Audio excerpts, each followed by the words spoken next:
Welcome, Joey. Thanks for having me. I feel a little left out that I don't have my own logo. I don't even have a logo, you know? We could we There's get no ChatGPT Brothers to make you one. Landreth or Joey Landreth logo. We did tease I out that mean, there was going to be a JL initial in our last podcast. We got Julian Lodge and Jennifer Lopez. Yeah. Neither of which are you. no, both of them are my initial twins though, and there's a biannual meeting of JLs. Hmm. It's just me and Galen Kruger on my end for my annual meeting. So, Yeah. I think you're doing pretty good on your side. Yeah, J Lo's she's not who you think she is, you know what I mean? Do you have to go to the block to meet J Lo, or does Jenny leave the block? Anywhere she goes, the block Man, comes with her. oh, nicely done, nicely done. Mm. Okay, good to know. Yeah. Would you take that? 'Cause she's Because still Jenny she's from like, the you know what? block I no need matter some what. slide guitar on this upcoming record. Are you gonna throw your hat in the ring? She's like, "Yeah, can you make any recommendations for somebody who can actually do it?" And then I'll go, "Yeah, you should probably call RL Posen." And then yeah. Oh man, Well, well, it's so good to have you back, yeah, man. This is great to have we you. had you on. I don't even know how long ago it was now. Roughly a year ago, maybe you were on the podcast. Uh, Yeah. and so I mean, I have tons I want to ask you. I'm sure Mason is the same, but right now, I was kind of telling you right before we started recording. Since I saw you live, which was I think you were in Vancouver about a couple of years ago. Yeah. I've been every time you post about touring, I'm looking for Vancouver every time. You I'm guys sorry. put on such an amazing live show, Thank and you. to I guess hear hear the tone in the room, and we'll probably talk about this in a little bit here, but from real tube amps, of which at that point a couple of years ago you were running a few in kind of a wet dry wetish type configuration, which is not all that common on tour to see three real tube amps run in a wet dry wet big beautiful pedal board with all sorts of things going on that you set up yourself. So many things to chat about here, but yeah, are you still running a similar rig on the tour you guys are you about to go on tour, or are you on a break in between shows right now? I leave on Monday. We're going Okay. out to the UK for 3 weeks. UK and one stop in Dublin. So one European date and then the rest is UK. Yeah, so I am running a slightly simpler version of that rig. I built this ginormous board for the last rig for the last tour. I've I basically rebuild my pedal board before every trip, and kind of like I really wanted to challenge myself to not do that, except for when I came home from tour. The pedal board was exactly like 74.9 pounds, and it just The got 75 is the trashed. limit, right? 75 is the limit. Yeah, if you Yep. go over, then you have to ship it cargo, Yep. and then you have no idea when it's going to get there. Yep. So, but it just got trashed on the way home, and a couple things got damaged, and I have everything dual locked down, but things had popped off the board. So it's like obviously somebody picked it up, realized how heavy it was, and just dropped it. So, Yep. and I don't like I am my own guitar tech, so I was like, if this happens on the way to a tour, I'm in trouble. I'll be Yep. running around looking for you know, dual lock, a soldering iron, plugs, possibly, maybe even replacing pedals. So I decided to put together something a little smaller, specifically trying to get it lighter. Um, because I think it was just the sheer weight of the board. Just trying to get a Yeah, screen share that's here. Is it? it's a version of that. It's that board, but it's See if none I of can get those a see if I pedals. can get a better screen share here. We got your whole screen here, Mason. We got Uh, Logic, part of a pedal board. yeah, let's go current application. No, that's not working. I had a much better one the other day. Let's see, Google Chrome. I'll Because we were talking about this as well. Like the bigger pedal boards, if they get dropped, we were just talking about this recently on a previous episode.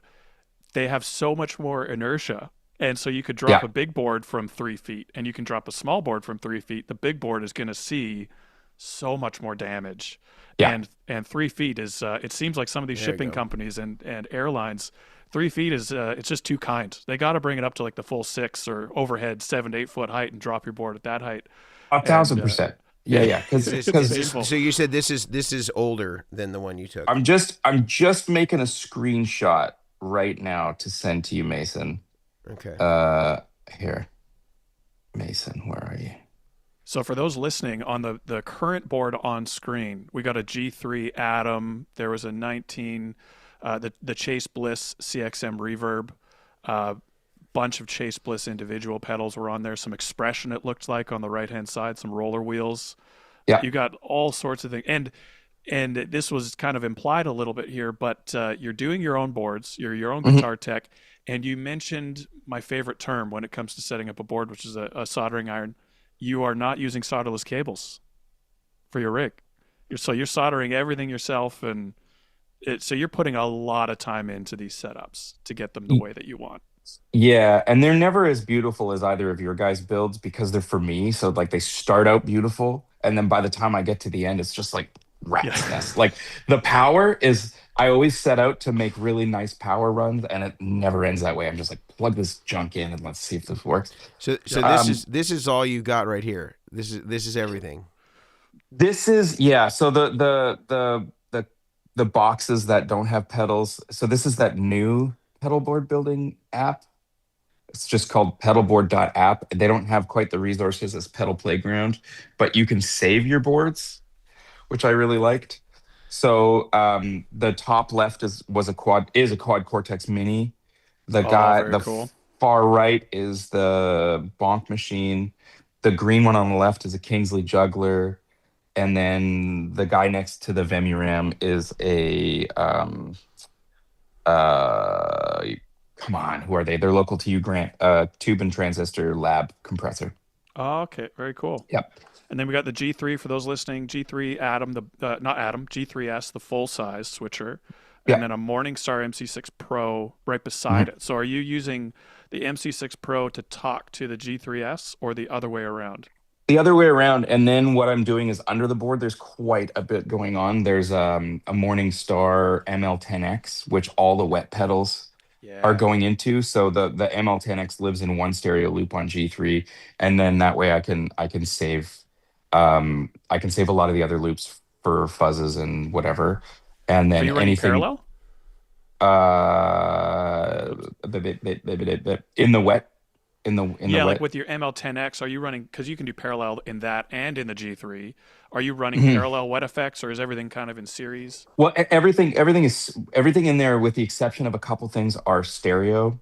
Yep. So I'm running it in the sort of advanced mode on the ML10X. So certain things are going in parallel. Like there's I had originally built it with an analog drive-through, so that so stuff like that. So I wanted to be able to do as much routing as possible based on whatever I could think of. But I've since truncated that down to quite a bit smaller. And I found, because I picked up the Quad Cortex Mini before the last tour, because I've been using I use a lot of the Strymon stuff, like the new El Capistan I really like. And then for reverbs, I was using the new Keeley stuff, the new Nocturne. Yep. And when I got the Quad Cortex, it was like, a lot of these sounds in here sound just as good to my ear. It's all digital anyway. Of course, it doesn't have analog drive-through, so I had to kind of get creative with that. But then once I went through the trouble of building a bunch of presets with analog drive-through, I was like, I can't tell the difference. Well, shut up, watch.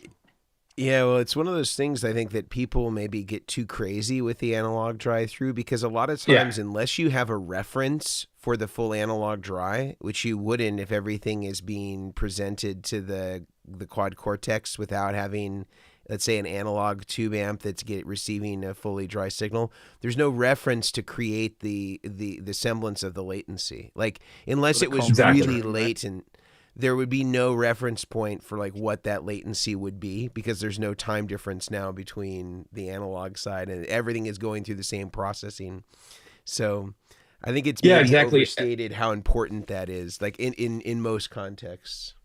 And I'm like any anybody who's really into this kind of stuff, like I have been a self-professed kind of analog purist, like with obvious exceptions to the places where there's no, I like analog delays. I like real vintage fuzzes and things like that. But I just kind of like, I was going through so much trouble to use the quad cortex for what it's great at doing, which is so many different things. And what I love about it is like I could dream up a sound and make it without having to, like dig through my pedal drawer and build a bunch of cables and make room on the pedal board. It's like if I wanted something super weird for one song, I don't have to lose a bunch of pedal board real estate just for that weird sound. So that's kind of what started me there. And then but I was just had this in my head that I need to be able to bypass anything digital for my actual dry signal. And once I actually built it, was like, latency wise, I can't feel anything. Because it's quite minute. And tone wise, like I'm sure if you recorded one and the other and compared them and put them on a scope, you could see the difference. But like when the drummer starts swinging, I'm not going to hear the difference. And I love the flexibility of it. So that's where I'm at now. Come and see me in 6 months, and might So be did you completely profile different. your amplifier for the quad cortex, or did you just kind of use their infrastructure to just use what was already in there? I'm not using any of the amps. I'm just using the effects. Just using the Um, effects. So you're still yeah. using your real amps. Yeah, still using real amps. That's something I did a gig with the local symphony here last weekend, and I went direct with the quad cortex, and it sounded fine out front, but it was such an unpleasant experience listening to it on stage. And I don't think that's a fault to, the captures or quad cortex. It's just like I don't want to hear a guitar amp coming through a full range speaker. It just like, in order to get Gotcha. it to sound like a real amp, I had to filter it so much, and it still just didn't sound right. So I won't be doing that anytime soon. Um, yeah. And I mean, I know lots of guys are doing it through like, the effects returns on their amps, but at the end of the day, it's like I still want there to be that sort of tubey goodness at the end of the signal path. What I was doing on that big board, which isn't on the diagram that I sent you, is I took a pair of LAA Custom, which is this pedal builder out of Italy. He has a line of pedals called the 81 series, and he's taken the transformers out of a Neve 1081 console, and I guess he's reproduced them or inspired by, and so he's put them in a bunch of pedals, and he's got these boost pedals that even when they're on, they just sort of make everything sound a little better. So I put that at the end of the chain over the sort of left and right signal out of the quad cortex, just for like my own, so I could sleep at night knowing there was something analoging everything back up. Is it excessive? For sure. But it was just like, That's awesome. this is how I justify doing this. But I'm kind of obsessed with the quad cortex. I like, I did not want to like it, and I really, really like it. Yeah. Same here. Have you found though that doing the analog treatment to the front end is less consequential to impacting the overall tone than doing it on the output stage? Sorry, say that again. So you said that you've used these devices that it sounds like you're either running two of them or there's a stereo version that you're able to put these transformers at the end of the signal path of the quad cortex to sort of restore it to more of an analog nature, at least the semblance of. Have you experimented with doing that treatment before, or using like a tube buffer before the quad cortex? Because that's kind of been the secret sauce that I've found with it, that sort of, I feel like in playback, a quad cortex is difficult to distinguish from an amplifier, especially if captured properly. Again, just listening to it in playback. Playing it is where I feel like the differentiation maybe is the interaction and the feedback that you get from a tube amp and a speaker in the room and those things. As you say, it's hard to sort of simulate in this digital ecosystem. The feel thing also, just like if you're listening to yourself play through studio monitors, there's still like a feel difference in my mind of what a tube amp does versus what the quad cortex does. The closest I've been able to sort of fix for the feel is to put this old. You remember VHT or Fryette used to make a tube buffer like 20 years ago called the valvulator. You Mm-hmm. remember this thing? It was really Yeah. sort of an odd size, and it took AC. It was running fairly high voltage. Putting that before a quad cortex completely transforms the feel. Really does make it feel much closer to a tube amp than any other thing that I've done to try to simulate that, because it's giving you this analog front end, and it's full, and it's a 12AX7. It's running at the voltage that you would see in terms of a preamp stage. And then you go into your quad cortex, you do your processing. I wonder if how much you feel like treating the front end of it versus the output side of it affects it sort of leaning toward one direction or the other. Have you experimented much with that? No, but I just sent you a picture of my smaller board that I'm intending to tour with, and I have two, like both my board, the big board and the little board. My main overdrives are tube driven drives. So on this board, I'm experimenting with the Effectrode stuff. I don't know if you know their stuff. I picked up their compressor, which is the top guy Right. in the middle, and it really blew me away. It's kind of like, it's very similar to the tube transistor lab, but it's just a little bit more. It's got a little bit more controls, and it's obviously running real tubes. And then so to answer your question, no, I haven't experimented with that yet, Mason, but I definitely will. But I am running tubes in front of the quad cortex as it is now. I don't know if that's going to have the same effect as using something that's deliberately kind of, Sure. Well, I guess it depends on how they're using the tubes too, because some of these tube pedals, I don't want to name any names, but some of them are like ornamental LEDs, basically. Like they're not really running at Like voltage. the current or voltage that is needed to sort of give it the same picture as you would see in an actual amplifier. Yeah, and So the Effectrode stuff is running at an internal voltage of like 300 volts. I had to open it up and replace a component that died, and so they have their schematics up on their website. So it was like, at first I was like, shit, Oh, that's awesome. how am I gonna figure out what this thing is? Because a capacitor just toasted. And then it's pretty great that you even know how to do that. I mean, speaking of being your own guitar tech, you're probably already in a pretty select group of people that can even make those repairs on their own rig. I'm a curious guy. We'll just say that. I started during the pandemic. I started messing around with building amp kits, and then I got really, really into it. It started by building my own little expression. That little two knob expression thing on my old big board was the first sort of thing that I built.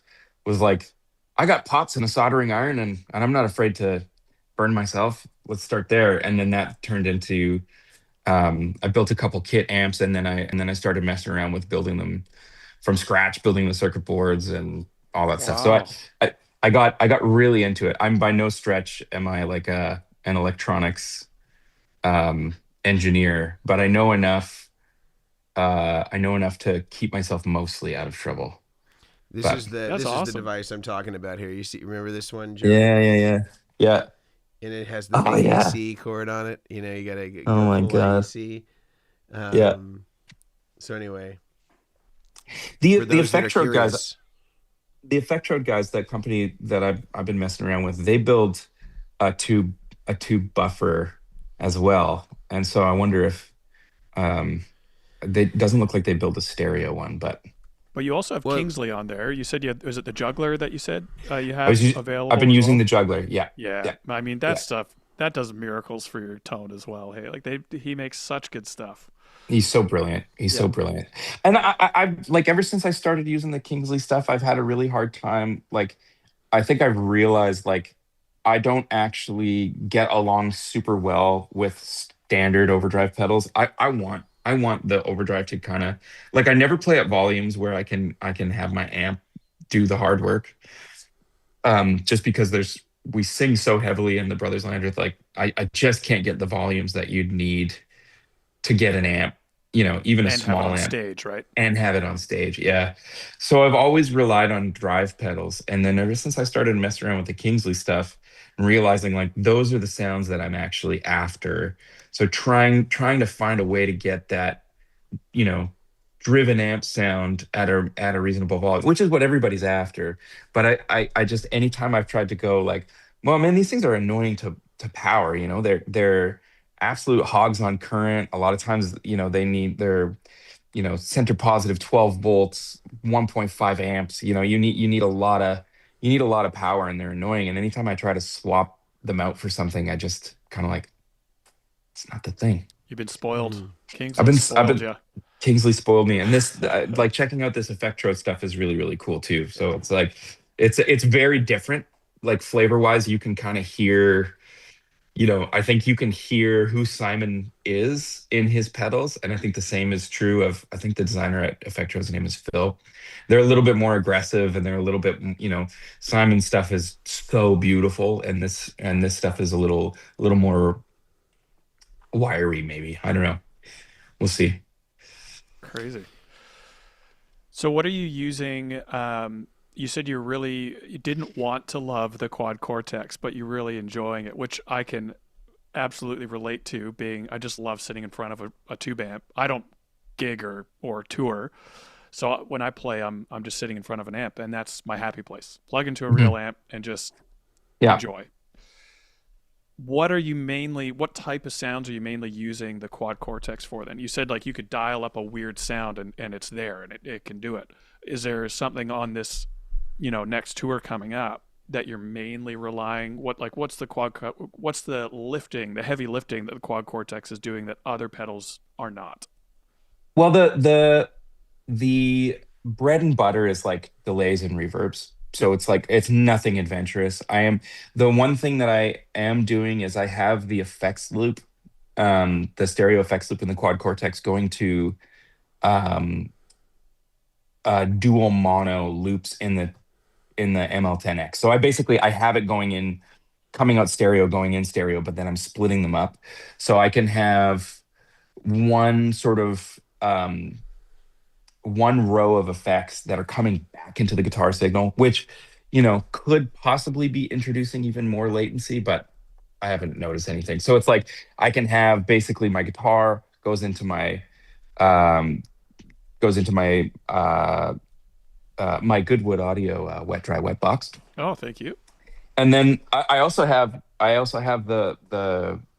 the wet and dry send and return on the Goodwood Audio going into a loop on the ML10X. So if I want to go wet, dry, wet, I can just add that in on the ML10X. So signal goes in, and then I have all the drive pedals and the compressor in loops on the ML10X. I'm sorry, I'm just visualizing this in my head. And then I have the effects loop on the quad cortex going into its own, so that if I wanna put like a fuzz or something in front, because the board is small and those tube drives and the tube compressor are huge. So it's like I don't really have a whole lot of room for a bunch of stuff. I can add that in front if I want. So it doesn't have I'm not tied to having to have everything post my drive chain, which has worked really, really well. And I went sorry, I'm all over the place. Um, so I basically am replacing just my dry or my reverbs and my delays, like as my bread and butter meat and potato sounds are happening in the quad cortex, and a little bit of extra routing. But then there's certain songs where like I watched this great video of Larry Goldings. Sorry, my iPad is doing that stupid AI Zoom thing. Um, Larry Goldings, the great Hammond organ player, talking about some of his favorite drawbar settings, and he started doing this crazy chordal stuff with the fifth drawbar below. Like so, basically, you play one note and you get the root and then the fifth below, and then he started playing these really beautiful chord voicings. I was like, I wonder if I can do something similar in quad cortex. So I Awesome. brought up the pitch block, and lo and behold, I got this great, I got this really really cool sound, and it's kind of like what Larry is doing. So that's one sound, and then another one is like on the record we did a fair amount of like kind of ambient stuff. So I'm recreating some of the ambient sounds with the freeze block in there, and then running it through um, the the rotary block. So, and then I have that being triggered by the CC generator on the Morningstar to kind of make it sound like somebody's turning the Leslie on and off. So it's You're kind of going like deep, that. man. I'm hearing Yeah. you talk about your signal chain, your order, the op. Like you're saying all this stuff that I'm like, I just froth on this stuff. Where in my mind, the hidden secret on a lot of pedal boards, and I'd be curious your thoughts on this. The hidden secret on a lot of pedal boards is not adding another pedal. It's thinking through and manipulating your signal chain, and that'll get you sounds with your current gear you never could have gotten if you just didn't mess around strictly with routing and signal chain. And I'm Mhm. hearing you talk like, man, this is a guy that appreciates signal chain as a tool because you're just going like this effects loop here, splitting the quad cortex to go there, moving things around to get this sound. And I absolutely love hearing you talk about this. This is great. Awesome. I often say like if I have any superpower, it's just my curiosity, and it's like I'm hearing a sound. How do I make it? And then I just follow things through to like for better or worse as far as I can. And it's in some ways it's been really good. In other ways, you know, uh, it's led me to be a fairly. It's gotten me into some trouble. We'll just say that. But another thing that I just discovered, so I was trying to capture some of my fuzz pedals, and of course the quad cortex is buffered, and they just all sounded terrible. So I was like, I wonder if I can just make like a poor man's unbuffer by putting a resistor in line with a cable, and it actually kind of works. Like it's not the same, but I was able to capture kind of um, the sort of essence of like my Octavia, for example, because again, I don't have room for it on the big board. So I just started messing around with different values of resistors until it started to kind of sound normal. You just have like a And little so resistor box with like some clicks and just well, because I've been building amps, I just have like this plethora of random okay. like, oh, I'll need this. So I have like a bunch of 100K trim pots Yeah. that I was going to use internally, and I have kids and a full-time job, so I just never got to using them. But I was like, oh, I do have those, so I just put them in the top of a right angle plug and just like sort of I see. mess with it until it sounded right. I mean, Have I'm you ever sure there's tried it a with just taking like actual like basically removing the magnets from a pickup and then just using the coil as a way to simulate that going into the input? Because that could be another if you have like a dud single coil or something like that. That was the Yeah. next thing that I was gonna try. I didn't think about knocking the magnets out, but I was like, I wonder if I just put a freaking pickup in there, like in series with the Yeah. hot signal. I Yeah. wonder if that'll do it. But no, I haven't messed around with that. I guess I mean like Because if you that's really really wanted what to you mean. go, You're driving it through the passive pickups, right? So I mean, it's just being driven by the wire, and that's the interaction part. But or what about like would you Mario? also Yeah, yeah, he's got Mario, an unbuffer. I actually have one of Mario's unbuffers, but I can't find it. So my Oh studio shoot. is yeah, which is what led me on the like, I wonder if I can do this because I was like, shit, where is that thing? My studio, I took apart my studio back in June. We're doing some renovations on it, and um, so everything is in tubs and in a storage space. So it's like anytime I'm missing something, I have to go on a fairly significant hunt for it. So anyway, Yeah, yeah, this there is it the is. one that in just for the people that don't know, like if you've got a rack or you've got a wireless or you're trying to do a capture of a fuzz, you basically plug this in before the fuzz that sort of returns that low impedance signal and sort of simulates somewhat what the guitar would be feeding into the fuzz or impedance sensitive device. So cool pedal here, or cool device here from Mario at Axis Electronics, a fellow Canadian. That's Yeah, right. dude. I bought an Apple Watch off of Mario before I knew him when I lived in Toronto. Small um, world, man. it is. I just sent you a picture of my ramshackle little thing if you want to show people what how stupid it looks. So But how many years ago was this that you bought it off of Mario? oh, I was still living in Toronto, so it would have been. I moved back to Winnipeg in 2018, so it would have been probably would have been set 2017 or 2016, He 2017, something probably like that. recognized you though, yeah. You know what? It's possible we actually did know each other at that point. I can't. I actually I think we did, but we hadn't sort of like become friends. Not quite. I don't remember.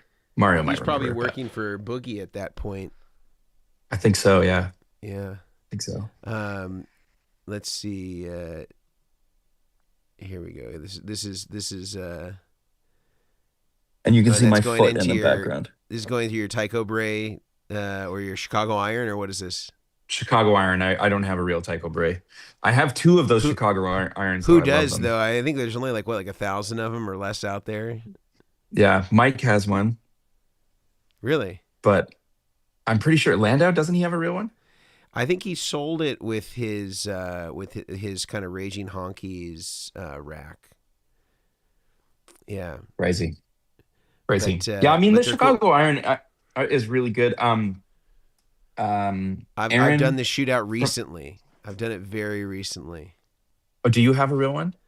I don't have a real one, but a friend of mine does, and I went and we did the whole. I wish I had videoed it because I feel like for the pervs that are really into the octave pervs, they would have loved it. But like I have an old Dunlop one, like the Cheese Wedge Hendrix one. I have a more contemporary Roger Mayer like Cheese Wedge one, and then I have like the Spaceship Roger Mayer, and then I have a Chicago Iron. And the one that sounded the closest was the older Dunlop Hendrix one, I thought. Interesting. The But other one not, to check out is Dominion Fuzz's High Note. That one is really good. Yeah. Yeah, he seems and he to did make cool stuff. Yeah, he's really, really good. He kind of falls down the rabbit hole all the way. Nice. I was bummed for him. I saw the other day that he had been working on one of those like moon fuzz in JHS beat him too. But you know what? I think in his case, his fans are kind of different than the JHS folks. Yeah, he said he wasn't going to put it out. I was like, you should. I mean, I'm sure the JHS one is going to be great, but there's also like sometimes people just want to spend more money on a boutique thing. There's some people who just prefer, Right. Well, all it takes is an endorsement from Joey Landreth, and then there it is. There you go. Hey, go buy Aaron's. I had to talk myself out of spending like $800 on an original VB2 when I already had the Wazacraft one, and it was like the Wazacraft one sounds great. I don't need the vintage one, but I want the vintage one. As your credit card comes Michael out. Thompson's endorsement on that one? No, because Michael Thompson is a huge VB2 guy, and all those Celine Dion records. Another one of your Canadian. I was going to say brethren, but sister, and David Foster. Siblings. Yeah, so he says that he spent tons of. I mean, every record that had ambient stuff used those VB2s, and he would use it where it would, he'd set it to just be momentary, and he would swell with the volume and step on it at the same time. But he said that it's really the same exact sound except way less noisy than his old VB2, because he said that he preferred the Wazacraft. He preferred the Wazacraft, so he doesn't even he's got like 4 original ones, but he just uses the Wazacraft ones because he said that he thinks that they print better on a track. Yeah, I listened to somebody do a comparison on one, and I think the Wazacraft one sounds a little bit warmer. I mean, I'm just I'm an idiot. I'm one of those guys that just like I get sound like a suckered guitar in. player. Yeah, I'm just like, yeah, but that's the old one. And look how much it is on Reverb. They're going for $800 Canadian. So I don't know, like $500 or $600 American. I feel like but it's like see him like for. I got a guy. I know a guy who will sell you one for like $300. That's got one. I'll connect you. Your people call my people. We'll do lunch, and by that I just mean just test me. I got a guy. So are you? They'll get you. Sorry, Mason. No, it's all good. All good. Go for it, Grant. I was curious because you did a collab with Two Rock on an amp, and I'm very curious if that amp is going to be on tour as well. Oh yeah. You still have it? I don't leave home without it.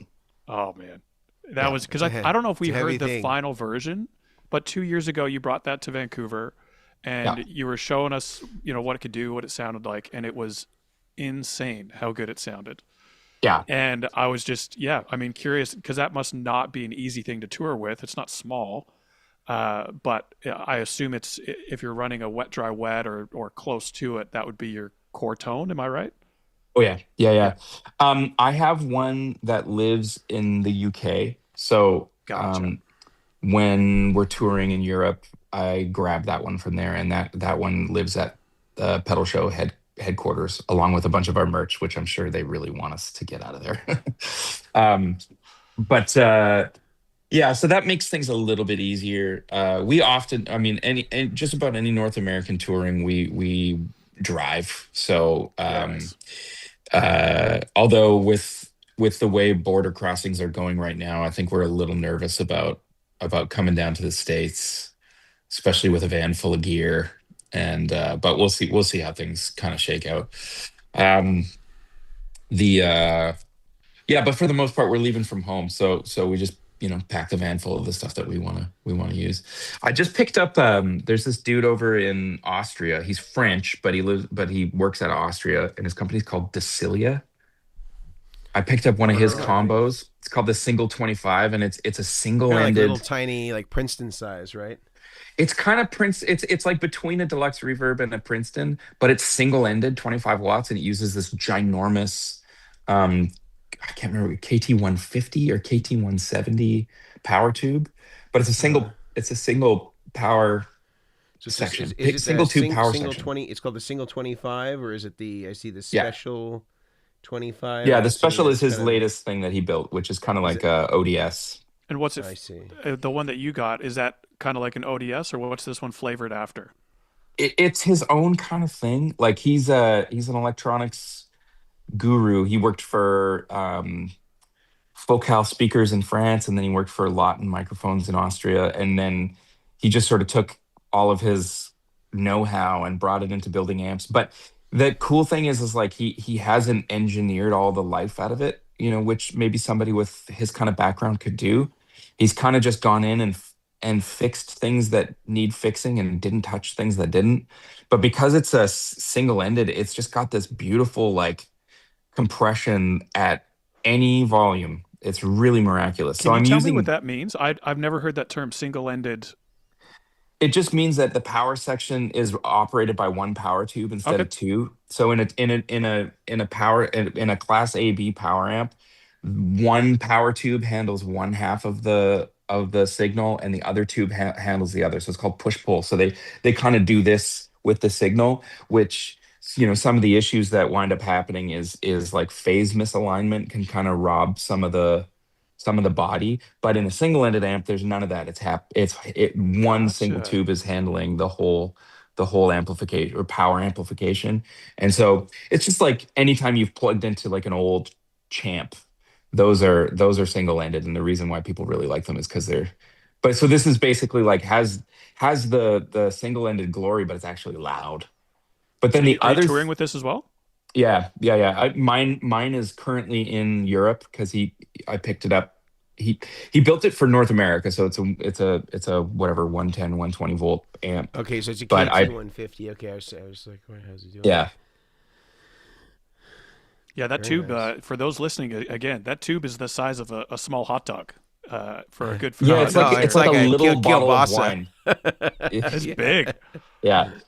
But with the two rock, it just does really cool stuff. It's just like they complement each other in a really beautiful way, and so it's awesome. And then I'm also touring with I did a little collab with Rev Amps, the local guys here. So I'm touring with one of those as well, and it's just like sort of three amps. The Rev and the Decilia are kind of handling the same side of things. It's just kind of making this mushy mess, which I think sounds good. Awesome. Oh, I can't wait to Mushy hear mess is this. not a good way to describe a good sound. It's a smorgasbord. There we go. A Smorgasbord. buffet of tone. It's a tone buffet. Yeah, Tone love It's buffet. a that. salad bar of sound, but without getting like Giardia and Salmonella poisoning. That's just what I'm Botulism after. free. Yeah, yeah. Yeah, exactly, Yeah. exactly. Yeah. Well, we know where the That's new awesome. merch is going for this tour. So, Joey, one question I had for you is when you're considering effects, like especially overdrives that work for you, do you find that things that work well on slide don't work well when you're not playing slide, or vice versa? Do you feel like you have to sort of isolate the drive effects that tend to work better in that context? Um, you know, I couldn't really say. Like the way that I play is just kind of, it's kind of all mushed together. So the sounds that I go for do generally tend to kind of go hand in hand. The one thing that I would say is kind of slide specific for me nowadays, and this is a relatively new thing, like maybe in the last year, is I've started to use compression again. And that's just not something that I generally use when I'm not playing slide. So I like to throw on something that's pretty heavily compressed as a solo boost to give me a little more sustain, a little extra volume, things like that. But I don't really like playing with my fingers with compression at all, for the kind of stuff that I do. But overdrive sounds wise, like I want something that's very touch responsive. I want something that cleans up with the volume pot. Um, and I want something that gets fairly gainy when everything's all the way open. Mm-hmm. And I kind of tend to want those things across the board, whether I'm playing slide or not. Mm. Hmm. Yeah. I'm trying to figure out how to phrase a question I have while you're talking about this stuff, like with slide and these amps and how much effort you put into your setup. A lot of this stuff is very technical. And well, from my experience, it's really easy to get lost in the technical and then kind of forget about why you're doing it all to be able to express and communicate over your instrument. Yeah. But when you play, whether it's on Instagram, on the record, live, from my very small experience seeing you guys play live, you guys as a band, the Brothers Landreth, you guys do such a great job communicating something that it feels meaningful. And so while you're playing guitar, singing, performing, how do you balance? And I'll finish with one other thought at the end of this. How do you balance kind of, I want to do something technical and give people a great show and show them this awesome new guitar line I've been working on that's really fun and challenges me on a long tour where everything might feel repetitive. How do you kind of balance the technical with basically trying to communicate something meaningful as well in the song that you've written? And just the last little bit to this to hopefully communicate this a little better. I've been seeing some guys on Instagram shred a million miles a minute, technically unbelievable. But when I want to turn on some music, I don't want to go listen to some guy shred. I want to listen to Mhm. some guy, play a great melodic guitar solo. That's just kind of my preference, I guess. Do you ever find yourself getting lost in the balance of, you have this whole technical setup, technical ability, you have all this stuff technically going for you, and then do you ever find yourself kind of trying to remind yourself like, no, I need maybe two notes for this next solo is all I need? Is there a balance there? Is there a tension there that you find as a technically able guitarist, but also, uh, you know, trying to stay within the bounds of the purpose of the song and all this? Does that make sense? Yeah, 100%. I mean, I will say that like managing and maintaining that balance has become easier as I get older. Um, and I'm finding myself much less interested in trying to prove myself, Yep. and realizing, like, you know not that I'm concerned with it at all, but if I was concerned with proving myself, the path to proving myself is by doing my thing, not by trying to, um, manipulate it into something that it's not. Um, and in terms of like the more technical stuff, I had a teacher many years ago. I was enrolled in the University of Manitoba Jazz Camp, which is only one step cooler than band camp. But I had a teacher, at this jazz camp, and we had all sat down to rehearsal. He had given us the music like the day or two before, and we'd sat down to run through one of the tunes, and somebody started um, somebody started like working out the head of the song, and he stopped them and he was like, "Whoa! If you're not ready for this today, then it's lost." Like, This is not the place that you work your stuff out. You work your stuff out at home. You come to rehearse to rehearse. You don't come to rehearsal to learn. You come to rehearsal to rehearse. And like if it's your turn to solo, you're not you in rehearsal, your solo is not the time for you to express yourself. Your rehearsal is the place to work out your ideas in a solo. So it's like come prepared, uh don't mess around. And because when you get on stage, that's where you should be expressing yourself. You shouldn't have anything standing in your way. This was his lesson at the time. There should be nothing standing in your way to express yourself on the show. So you should have all the material prepared inside and out so that you're not thinking about what's coming next. You know. And then in terms of if you're improvising, you will have had all that time in rehearsal playing through the changes. So he was like, I don't want to hear licks and ideas when you take a solo. I want to hear you outline the chord changes. I want you playing arpeggios. I want you playing harmony specific things. So he had this really specific sort of way of looking at preparing for something. And I've kind of taken that into a lot of what I do. And so what that looks like for me is like, that big board, the first board that Mason brought a picture of was, it changed also from that point when the photo quite a bit. But I spent most of that tour operating my pedal board than necessarily feeling like I was super connected to the music. And by the time you saw us, Grant, I was much more comfortable, but it took me way too long to get comfy behind that board. And I found myself even at the end of the tour when everything was like super solid, I found myself still thinking about like and certain things didn't quite work out. And so I was doing a little bit of sampling and like playing samples. And sometimes I would, because we didn't play to a click, so sometimes I wouldn't start the sample at the right time to throw the whole fucking thing off. And it was like there's so much going on here that's not actually adding to the music. Yep. And so it was like there are things that I love. I love the ambience. I love like making a loop that can just sort of like twitter behind you and set the mood of something.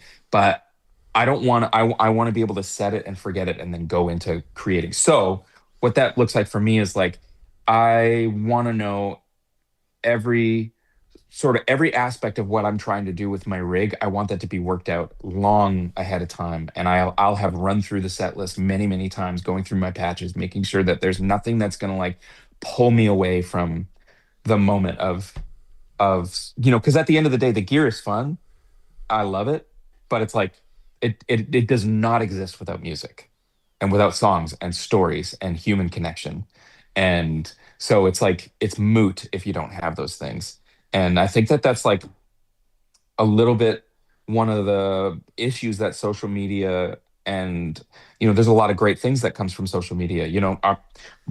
Our friendship, like that I know you guys at all is because of social media, and I'm very grateful to that. But one of the things that it does is it kind of like, because it's so commercially driven, I think a lot of people forget that like, yeah, you could buy pedals and you can take lessons from superstars and you can do this and that, but if you don't spend time behind your instrument, it doesn't matter. And whether or not you're doing it for for a living or you're just doing it for the fun of it in your basement, if you're not spending time playing music, you're missing the point. And I do get stuck in that. Like I'll sit there and go like, oh, it'd be really dope if I could get this going on my pedal board. And sometimes I have to go, it's not time for that now. Now it's time to like work on, I was struggling with the chorus of this song because these notes I was singing a little out of tune. So I need to put time into that. And like, so you got to prioritize those things. But my sort of big picture goal is always by the time it's time to play a show, I need to just be able to play the show. Yep. And I think like whether you like the band or not is totally up to you. But I will say one of our great strengths is being able to deliver the material. And you don't have to like the band. It's totally fine. Like if it's not your thing, it's not your thing. I don't take offense to that kind of thing. But nobody can say we're not trying our best, And that's kind of what we always try to come to the table with is like, making sure that these songs are coming across as well as humanly possible. I don't know if that answers your question. 100%. There's something we talk about here, and this is a trope of social media as well. As soon as Goodwood Audio or Omilion, who's normally on this podcast as well, posts a big pedal board, the first comment is typically, "Oh, bet they can only play G, C, and D." Like as soon as you see a big pedal board, it is now, oh, they obviously have money and no skill. But I push back on that, and I have started telling, responding to those comments or telling people, I'm curious if you would agree or disagree. I love it when people disagree, by the way. But I personally do not believe a pedal board can ever be too big, too small, or too medium. I think a pedal board 100% for me needs to do a job. And so if I'm hearing what you're saying is your pedal board at that point in the tour, or possibly your preparation at that point in the tour, was taking away from the show, the connection to the music, the connection to the audience. But if the pedal board is just big enough to do its job, it's the right size, whether that's massive or tiny. Would you push back, agree, disagree? Oh, I totally agree. I think like, in this, like, kind of going back to what I was saying, like the other sort of commodity in my world is focus. Nice. And is like mindfulness and being present. And sometimes the sometimes changing out a pedal is the thing that's going to keep me focused on stage, and like putting something different in the boost position or putting something different somewhere else on my pedal board is the thing that's like, when I step on it, I go, oh yeah, right, I'm here to do something. And so a lot of times I will switch things out just for that reason. And it's like, I might switch out one fuzz face for another fuzz face, not because anyone is going to hear the difference other than me, but that little subtle difference is going to remind me, hey, you got to be here. You got to be here right now. So I think if a ginormous pedal board with all kinds of crazy sounds on it keeps you in your boots on stage, then that's a good thing. And if you find yourself paralyzed by options and all you want is the reverb and vibrato switch for your Fender amp, then power to you. Whatever it is and I think like, especially in this day and age with things being so insane in the world, we more than ever need human connection. And so if your rig allows you to connect with another person, the sheer size of it or the lack of it, you're able to tell a story to somebody and reach their heart through your self-expression, then there's nothing wrong with that. And that's like, for the first time in my career, I feel like I actually have a very important job right now. And in the past, it's felt like, oh, it's a bit of a selfish pursuit. I'm away from my family a lot, and I'm just standing up here like smelling my own farts, and like trying to, I don't know, sell T-shirts to people. But it feels really important. It feels really important to gather, no matter what side of the aisle you're sitting on, and agree on the sound of a band. And so it feels really, really important. And so the stakes feel really high for us in a lot of ways. So anyway, whatever, I'm yammering. To get back to it, I totally agree, because whatever, like I said, whatever keeps you in your boots on stage, that's the most important thing you can do as a performer. Love that. We're going to throw to an ad here in a sec, but I love what you're saying, because it is the layer below the gear. Like why do you have the gear? Why do you play it? And just digging a little bit deeper below that is in my mind what you're kind of talking about now. And I absolutely agree. I want to ask you about what goes into and when it's time to write a new album. But before we do that, we're going to go to an ad, and we're going to talk about some of the sponsors that make this conversation possible. So let's do that right now. We will get right back to the episode, but before we do, I want to tell you about one of the sponsors that makes this podcast possible every single week. It is our friends over at the Guitar Sanctuary in McKinney, Texas. Now, not only do they have one of the premier guitar stores in all of Texas, but they also have an amazing website where you're able to get practically anything that you hear us talking about during any Chairman of the Board's episode. Whether it's boutique guitars, amps, pedals, or more mainstream brands, they have it all there, and they have the service and staff to make it happen. So head over to our friends over at the Guitar Sanctuary, guitarsanctuary.com. Tell them the Chairman sent you. I want to talk about Neural DSP as one of our sponsors. Neural DSP is one of the leading companies in audio plugins as well as modelers on the market. They have units like the Quad Cortex as well as the Nano Cortex and additional plugins that can be utilized on your computer as well as on the Quad Cortex to meet your musician needs. Last is going to be Mantra that they recently released, which is an amazing vocal tool. If you're not sure if Mantra is right for you, you can utilize their 14-day free trial to test it out. And if you like it, you're welcome to buy it. You can also save a little money by using our code CHAIRMEN to save 30% off on all plugins. If the plugin you want is a brand new plugin, this will not apply as the plugin has to be over 90 days old. So head on over to neurodsp.com, check out all of the great offerings that they have for you. Save a little money, get better tone, and enjoy playing your gigs worry-free. If you're listening to this episode halfway through building your pedalboard, you need to check out Bestronix, also known as BTPA. This is the place to go to get all of the remaining plugs, jacks, cable, maybe even patch bays or looms to help you finish building your rig and building it the right way the first time. Brad at Bestronix is here to help you guys find the right parts for your unique pedalboard and to also get you these parts at a discount. Use the code DACHAIRS, DACHAIRS, to get 10% off your order at btpa.com. Tell them the chairman sent you. All right, we're back. I just wanted to ask one question I was thinking about before we started recording today is because for context, I am no touring musician, which is obvious to anyone that watches the show and all, but I'm always curious. You will typically put out a record, you'll tour it for a while, and I assume the cycle kind of continues from there. But if you want to write great records, there also needs to be some inspiration and there needs to be a purpose behind it. And I was even going over your Instagram and Dave posted about a song I think he wrote about the relationship with his son and seeing his son grow up. Like, man, like as a father of young boys myself, like there's no better purpose than that, you know? And so I'm just curious, with Dog Ear being released, was it late last year, late 2025? Yeah, November, I think. Yeah. So new album has been released. You guys are obviously touring, leaving on Monday. Mhm. At what point, let's fast forward into the future, what's the trigger? Like, what is the thing that says, oh, maybe we should start thinking about a new album?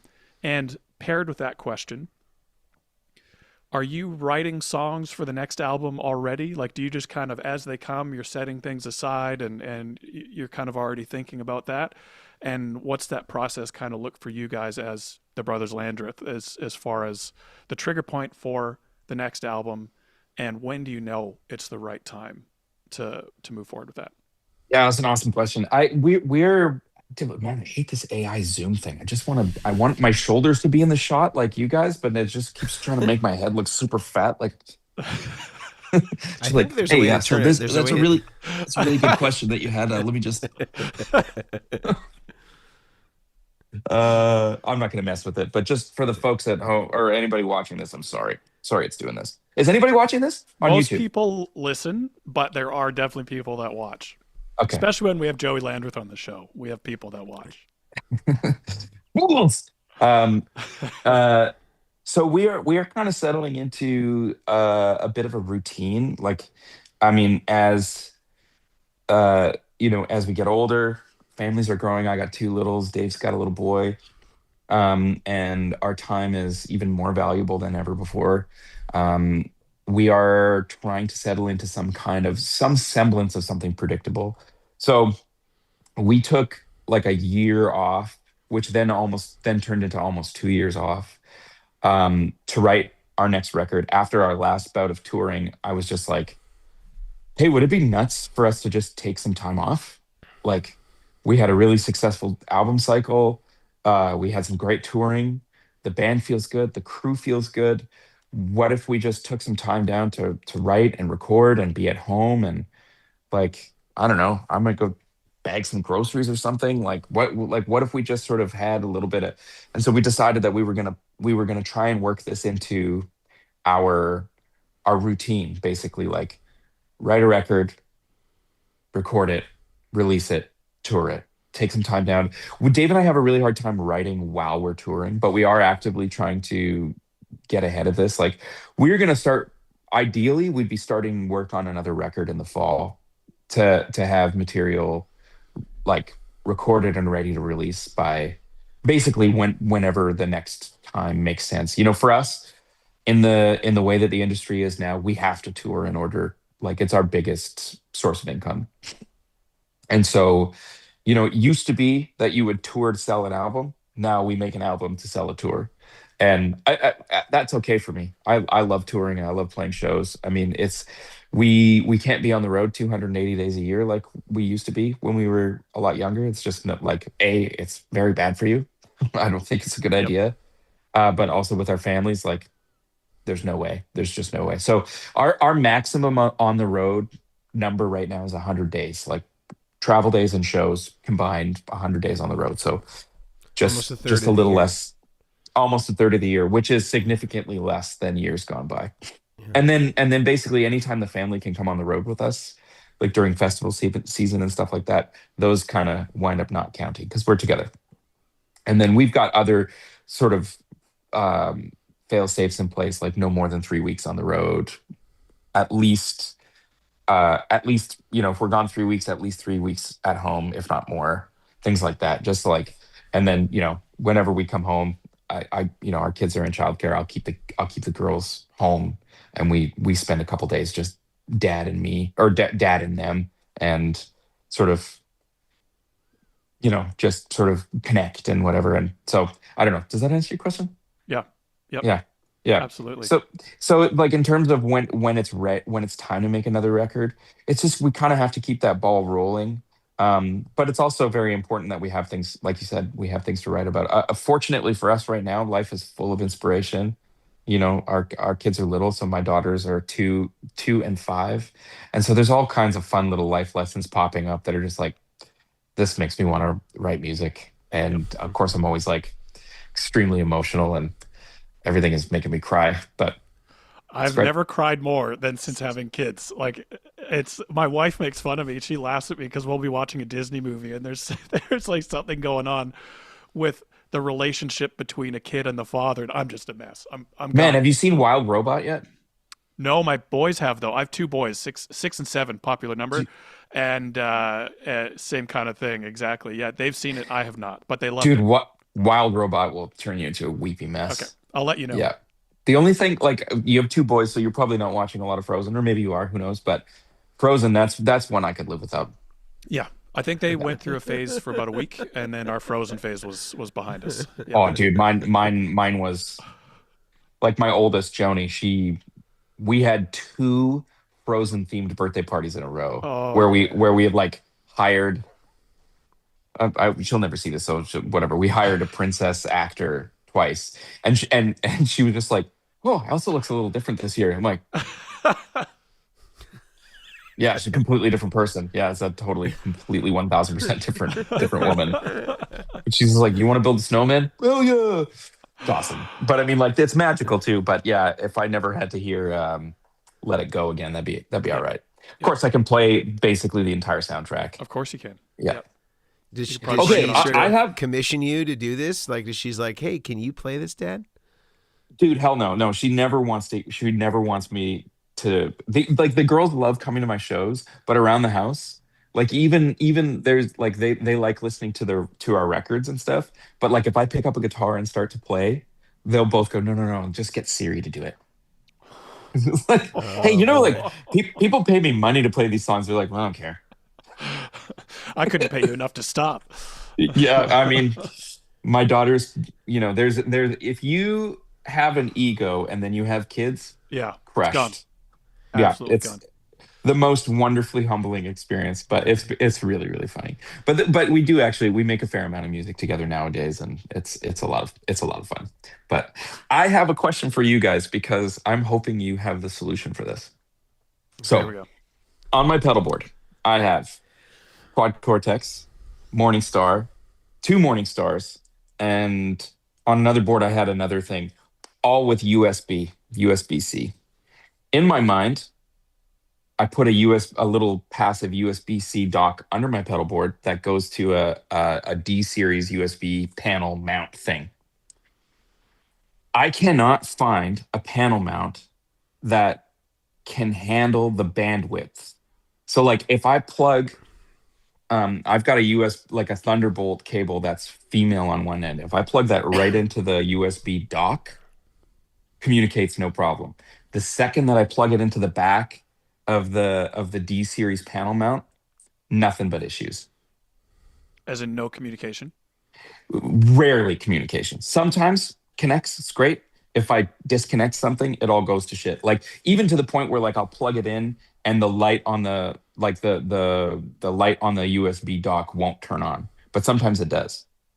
So it's like, and I did a little bit of looking and I don't know. Have you guys ever run into this? Have you ever used anything like that? The biggest issue I've come across is not what you're describing, actually. The biggest issue I've come across is noise as soon as you connect as soon all as you these connect to the USB-C computer. jacks. Yeah. Oh, yeah. Yeah. And just I mean, tons of noise. That's been my biggest issue. Even sometimes, and this is where, again, the fun part here is it depends on the pedal that you're connecting via USB. Some will introduce noise, others won't. Yeah. And so we had Ron from RJM Music on the show a while back. Like, you need to create like an all-in-one USB solve all our problems dock that you can just plug into your computer and everything connects and communicates and all this. I've not come across this issue though, where you plug into the D series. How long is because there is like a length that can. But the thing is so I have a Thunderbolt. A Thunderbolt cable that's like an adapter that's female to female, so I can put that into the end of the dock. It's just like a dock off Amazon, and plug it into the cable, no problem. The second that I put it through the D series, so the exact same cable run, exact same hardware, just the only difference is, so it's a bandwidth issue for sure. I don't know exactly where, like, and I've bought a number of these D series USB-C panel mount things, and none of them, they'll charge, no problem. They'll pass power, no problem, but data they won't go. And I've been trying to find one that's like, 40, whatever it is, megabits or gigabits per second. So I don't know. I just figured maybe you guys had run into that issue and you had a solution for it, but it doesn't sound like it. I did buy like a ground loop module for USB, and that deals with a lot of the noise, but not all of it. That's what I'm testing right now. I have a few modules here, and I want to find a solution. One thing I wonder if possibly, Ron would know. Yeah, he might. I never am leaving things plugged in. It's only to edit stuff, so it's not something that I need to leave plugged in. So I'm not so worried about noise. So you go through all of the pedals, sending their USB to a dock under the pedal board. The dock goes to the D series, the D series to your computer. Yeah. I would be curious. Have you tried different docks? Yeah, I have. I've tried everything. I've even tried going directly from a unit to the D series. It's not consistently passing data. So like I said, like as soon as I bypass the D series panel mount, no problem. I can even plug the cable directly into the dock. They talk to each other, no problem. But it's just when because I just want it to be on the side of my pedal board. So I plug one cable in and whatever thing I'm trying to edit comes up. Because it's a 5-pin connection, right? USB. The USB? Okay. And so at least I believe it's 5-pin. What I would be curious to try, if you really want to get this to work, I would be curious, for the sake of the experiment, is to chop the end off of a cable, the dock, wire it to something like a 5-pin DIN, and make the 5-pin DIN your D series, and then 5-pin DIN to convert USB it to the back to USB. And then it's just point to point.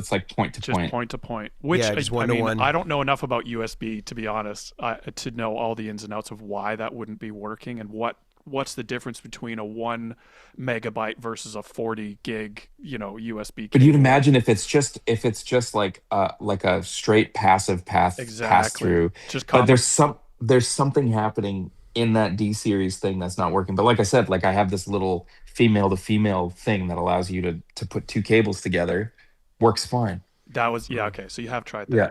Yeah. So it's basically what you're saying, but what you're saying now is just use like a D series MIDI or jack. something with enough pins. Maybe there's a better You could use a Cat pin out. 5. You could use I mean maybe even Cat 5. You could use a Canon cable, like some of the old Dumbles. Yeah. If you want to look really serious and just get people to ask like, "Whoa, what's he running on that board?" Just get like a multi-pin, like a 40-pin multi-pin connector. So or an EDAC, like the old tape machine. Crazy. It's like you have to have a crowbar to take it off. Exactly. Yeah. It's like, it's just for USB. It'd be great. Get people talking for sure. Yeah. But no, I'd probably try that. And you wouldn't even to test the theory. You'd probably not even need to start with the D series. You could probably just start by making some soldered connections and see what happens. Yeah. And then maybe you'd start a trend USB to 5-pin DIN. Yeah. There you go. We'll start it. Enough of this USB-C thing. We're just going to go straight back to MIDI cables. No more MIDI over TRS. Yeah. We'll repurpose all our Thunderbolt cables. Great. I love it. Yeah, but I mean, let me know, because I'm this question of how do I connect all my USB devices? This comes up all the time now. Yeah. And so we need so many. The industry needs a solution for this for sure. Yeah. Yeah. Okay, I'm on it. Sorry, it's a bit of a non-answer, but no, it's good though. I mean, it's good. Like I'm racking my brain trying to find information about it, and it's like it's good to know that it's just something that doesn't sound like it's been solved quite yet. So yeah. I feel like there is a workaround. I mean, I was thinking of just super gluing that little module under my board somewhere, and then at least I can just, for now, or just mount it with a cable tie mount or something like that. But of course, I'll lose that. And what a lot of times what we'll do, this is usually on like a per unit basis. So on your G3S, you just get one of those little right angle short USB dongles. So it's always just hanging and you can just plug into it. Yeah. And so I'd be curious if you could just mount your dock underneath the board, get a dongle to pop up to the top of the board, and it just sits on a cable tie with a zip tie, and you can just plug into the side that way. Yeah, that's exactly what I'm thinking. It's not as elegant, but it's still a permanent solution. It's definitely not as sexy as having a D series panel mount. And these pedal boards are really. It's how sexy can you be? And you want to be sexy, and you want to know it. And this is the way to do it. We got to figure out this 5-pin DIN thing. Yeah. Yeah. Yeah. And we're going to take a short break with ads from LMFAO. No, I don't know. Whatever. Yeah. Okay. Well, good to know. Thank you for that. I appreciate that. Yeah. The hunt continues. Yeah, exactly. Joey, can I ask a Zonk machine question of you, since you're sure. a fellow fan? What's kind of your go-to setting on them, as far as kind of like, are you trying to get them to kind of be pretty sort of like spitty and velcro-y, or are you usually like bringing down the fuzz or the swell quite a bit, or what's your kind of go-to on that? I mean, because they're all so different, and I mean, like I made actually two. There's a Mark 1 and Mark 2 with Dan Drive from Germany, and we have one that's just like volume and fuzz, and then we have another one that's got a bias control and a little bit of sort of a little tone toggle switch. But I have played one original one, and I've also played one that's like, point to point the same as an original. And it's really about finding the sweet spot in the sort of gatedness for me. Like I love the tone, like the weird thing that it does to your signal. But I don't necessarily love the quality of the sort of distortion, if you will. So I kind of like to try and find that spot where it's kind of imparting this weird quasi-saxophony, quacky strangeness to your tone without absolutely obliterating it. And so that's kind of my go-to, and then volume to sort of taste. It seems to be there's like a cutoff though, where you can really hear where it grabs versus kind of not. I was just curious if you had a solution. And they're very, very sensitive. They're very sensitive. Like if you hit them too hard, they'll disappear. Like they're honestly, it's kind of a crappy pedal. but it just sounds so cool. Like, do you stack it with other drive stuff after it, or do you just leave it as kind of its own thing if it's on? depends on who built it. Like some of them have been built to have a little extra volume, in which case I will stack it. Or rather I won't. I'll leave it on its own. But if it's sort of built more like an original one, which did not have a lot of output, I will often stack it with something like a clean boost to just bring it up. Got it. But yeah, we tried to add more volume to the bonk machine that we did with Dan Drive, but even it is just it kind of needs a little bit of help. But interestingly enough, that particular circuit that Dan and I kind of worked on, well, he built it. I just sort of gave him opinions, but it really likes to go into a clean amp, and it kind of has its best sort of at least my interpretation of what sounds best going into a clean amp, and an overdrive kind of tends to do too much to it.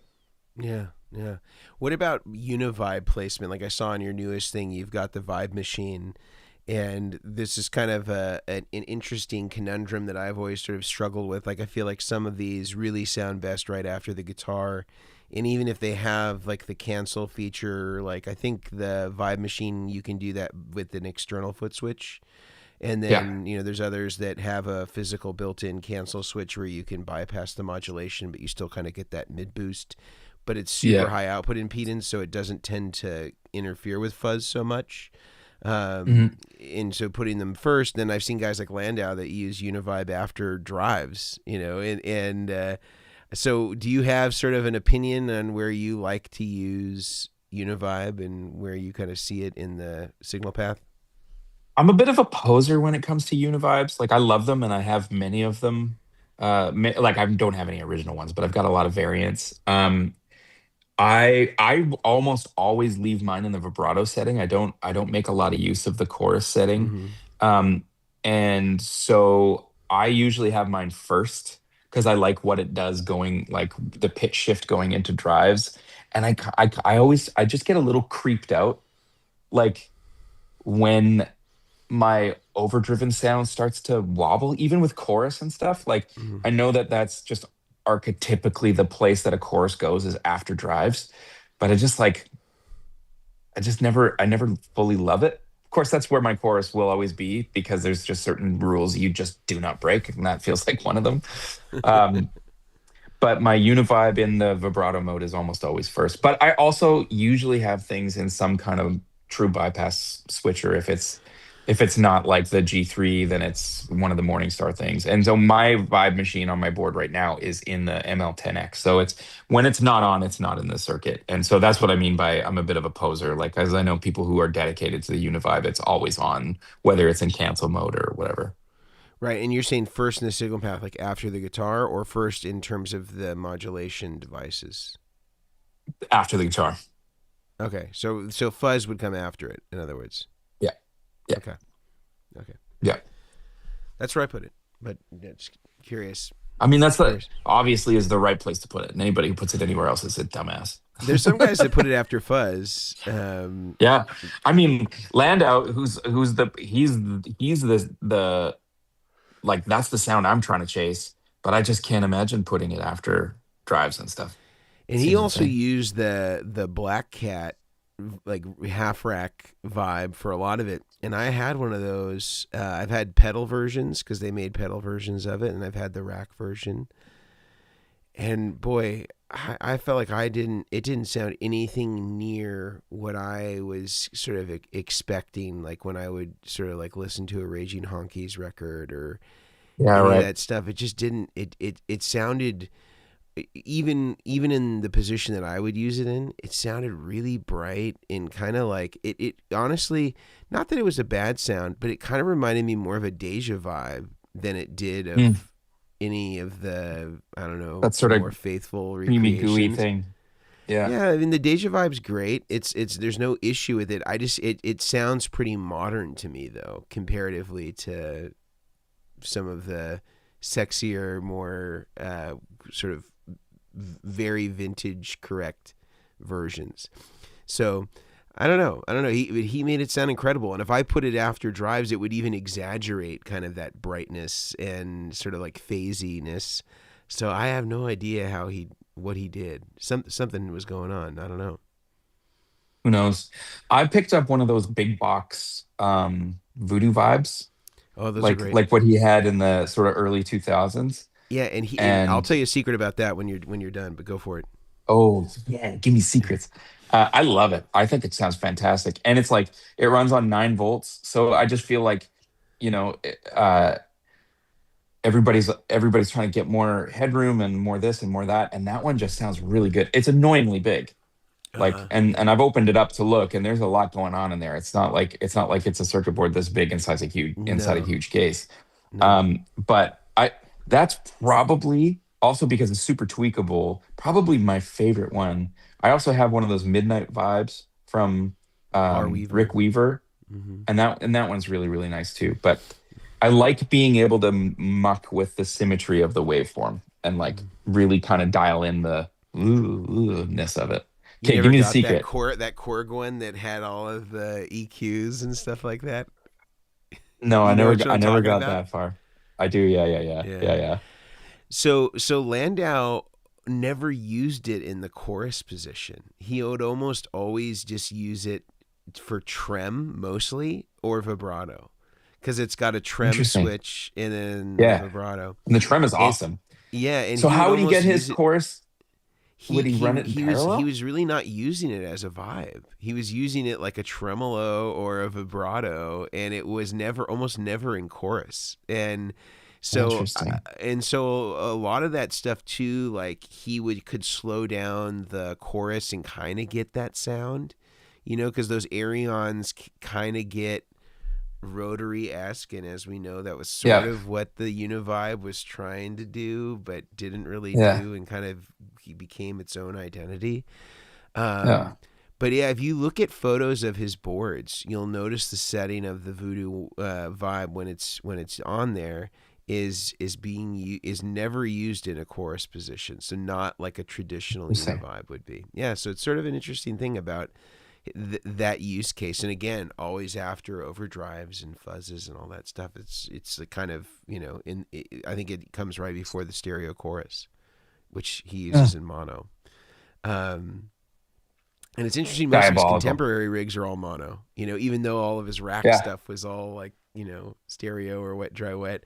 Most of his rigs now are either wet dry, which is still basically a variation of mono, or just straight mono. I would love to just get my hands on his PCM 70 and cycle through the sounds. I just want to know what he's doing on there. I'm sure that Robert Bradshaw could give you all that stuff, because a lot of that stuff, was pretty incestuous amongst those guys, and they would kind of he would get everybody's patches because he was building all those rigs, and then they would get programmed pretty similarly, if not the same programming. Like even Dan Huff talks about, he would just tell Robert Bradshaw, just program it like Luke, like that was, Yeah, because I guess maybe those guys weren't really messing with stuff all that much, or I bet Landau was, he seemed like he was a seeker, in the words of Robert Bradshaw. That's what he called the guys that would like to go after stuff. But I don't think Luke was, and I don't think Dan Huff was. Wow. Yeah. Wild. Well, dang, we've gone through an hour and a half without even knowing it. I'm so appreciative to get to speak with you, Joey. I know that we don't get to do it that much, but I'm always glad to reconnect, and I always love seeing what you're doing, and I hope that your tour brings you to the Bay Area at some point in the near future. I don't think that that's on the list for North America this touring season. It's not yet. We don't have West Coast dates yet. I think we kind of have this Eastern Seaboard thing that we do regularly in the U.S. and the West Coast is not something we service all that often, unfortunately. But hopefully we'll be getting your way, because I'd love to have you out and do some nerding. But thanks as always to you guys for having me on here, because I love it. Yeah, well, I could sit here and chat forever. Yeah. Oh man, always.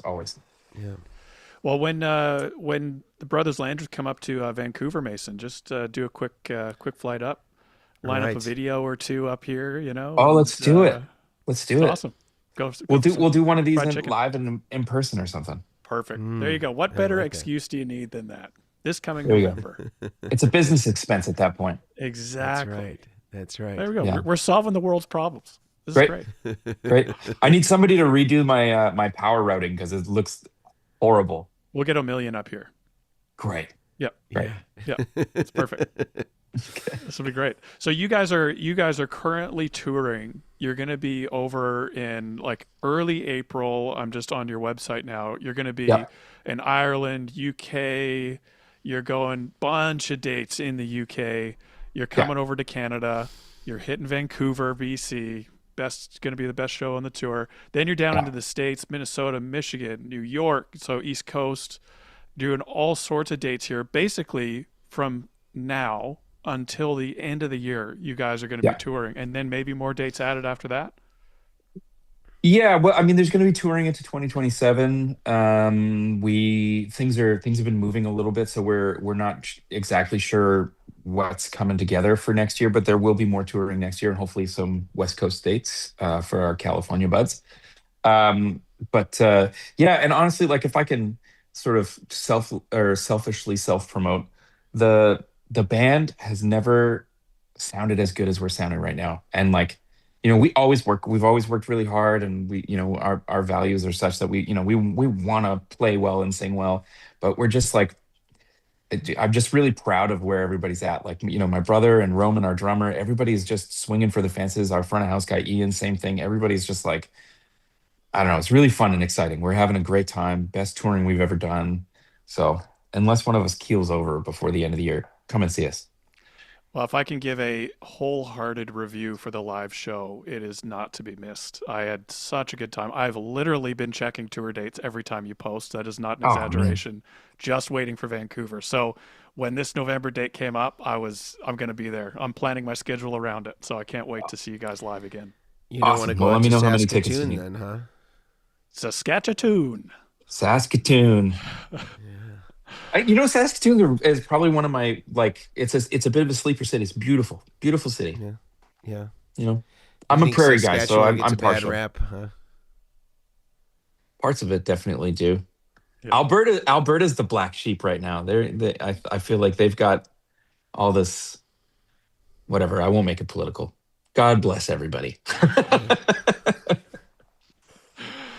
Oh, this is great. Thanks again, Joey, for coming on, and all the best on the beginning of this tour. And we'll be keeping up with you. I guess people should go to your website, thebroslandreth.com, for any show information. You guys are very active on Instagram as well. And so, it's hard to miss. If you're looking for anything Brothers Landreth related, they're easy to find. So anything else you want to add before we finish up? No, that's great. Thank you, guys. It's been lovely. Yeah, let us know if you figure out this USB thing as well. I'm very curious. I will. Apparently, I thought about it because you guys are sponsored by BPTA. Brad might know too, because he kind of does a lot of stuff in that, kind of that area of setups and racks. Yeah. So according to Google's Gemini, the AI bot thing, the only one that does it really well is the one that BTPA sells, and it's female on one end and male on the other end, and apparently there's like something to do with protocol where they can't actually. So I don't know. I'm gonna pick one of those up and see if it solves my problem, because I really want it to be a panel mount thing. Yep. As you should. It's the best way. It's the best way, but failing that, I'm gonna glue something to the side of my pedal board and be done with it. Okay, awesome. You guys, I'll let you go. Thank you. All right. See you, Joey. Bye. See you, everybody.